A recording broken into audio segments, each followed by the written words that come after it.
ಧರ್ಮಸ್ಥಳ ಕೇಸ್ನಲ್ಲಿ ಮಹೇಶ್ ತಿಮರೋಡಿ, ಗಿರೀಶ್ ಮಟ್ಟಣ್ಣನವರ್ ಸೇರಿದಂತೆ ಬುರುಡೆ ಗ್ಯಾಂಗ್ಗೆ ಬಂಧನದ ಭೀತಿ ಎದುರಾಗಿತ್ತು. ಆದರೆ ಹೈಕೋರ್ಟ್ ತೀರ್ಪು ತಿಮರೋಡಿ ಗ್ಯಾಂಗ್ ಬಚಾವಾಗುವಂತೆ ಮಾಡಿದೆ. ಇದರ ನಡುವೆ ಅನನ್ಯ ನಾಪತ್ತೆ ಪ್ರಕರಣದ ತನಿಖೆ ಇಂದು ಅಂತ್ಯವಾಗಿದೆ.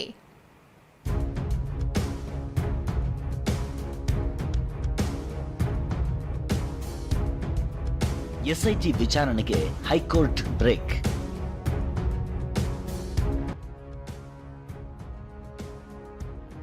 ಬಂಧನದ ಭೀತಿಯಿಂದ ಬುರುಡೆ ಗ್ಯಾಂಗ್ ಬಚಾವ್.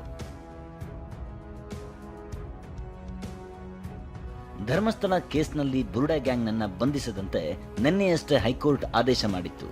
ನವೆಂಬರ್ 12ಕ್ಕೆ ವಿಚಾರಣೆ ಮುಂದೂಡಿತ್ತು. ಈ ಆದೇಶದ ಬೆನ್ನಲ್ಲೇ ವಿಚಾರಣೆಗೆ ಬ್ರೇಕ್ ಬಿದ್ದಿದೆ. ಧರ್ಮಸ್ಥಳದಲ್ಲಿರೋ ಕಚೇರಿಗೆ ಇಂದು ಹಿರಿಯ ಅಧಿಕಾರಿಗಳು ಬಂದಿರಲಿಲ್ಲ. ನವೆಂಬರ್ 12ರವರೆಗೂ ಯಾರ ವಿಚಾರಣೆಯೂ ನಡೆಯೋ ಸಾಧ್ಯತೆ ಇಲ್ಲ. ಇನ್ನು ಇಂದು ವಿಚಾರಣೆಗೆ ಬರಬೇಕಿದ್ದ ವಿಠಲಗೌಡ ಕೂಡ ಗೈರಾಗಿದ್ರು. ನವೆಂಬರ್ 3ಕ್ಕೆ ವಿಚಾರಣೆಗೆ ಬರುವಂತೆ ತಿಮರೋಡಿ ಹಾಗೂ ಮಟ್ಟಣ್ಣನವರೆಗೂ ನೋಟಿಸ್ ನೀಡಲಾಗಿದೆ. ಆದ್ರೆ ಅವರು ಕೂಡ ಬರೋದು ಡೌಟ್ ಅನ್ನಲಾಗ್ತಿದೆ. ವಿಷಯ ಅಂದ್ರೆ ಬುರುಡೆ ಗ್ಯಾಂಗ್ ವಿಚಾರಣೆಗೆ ಬರ್ತಿದ್ದಂತೆ ಅರೆಸ್ಟ್ ಮಾಡಲು ಎಸ್ಐಟಿ ಸಿದ್ಧತೆ ಮಾಡಿಕೊಂಡಿತ್ತು. ಆದರೆ ಕೋರ್ಟ್ ತೀರ್ಪಿನಿಂದಾಗಿ ಬುರುಡೆ ಗ್ಯಾಂಗ್ ಬಚಾವಾಗಿದೆ. ಅನನ್ಯ ಭಟ್ ನಾಪತ್ತೆ ಕೇಸ್ ತನಿಖೆ ಅಂತ್ಯ. ನನ್ನ ಮಗಳು ಅನನ್ಯ ಇದ್ಲು. MBBS ಓದುತ್ತಿದ್ದ ಆಕೆ ಧರ್ಮಸ್ಥಳದಲ್ಲಿ ನಾಪತ್ತೆ ಆಗಿದ್ದಳು ಅಂತ ಸುಜಾತ ಭಟ್ ದೂರು ನೀಡಿದ್ರು.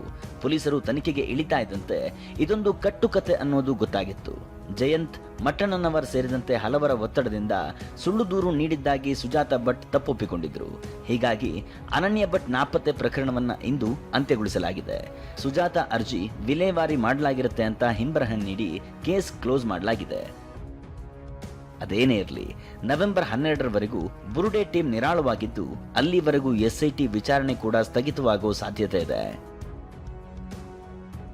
ಪೃಥ್ವಿರಾಜ್ ಬೊಮ್ಮನಕೆರೆ, TV9 ಬೆಂಗಳೂರು.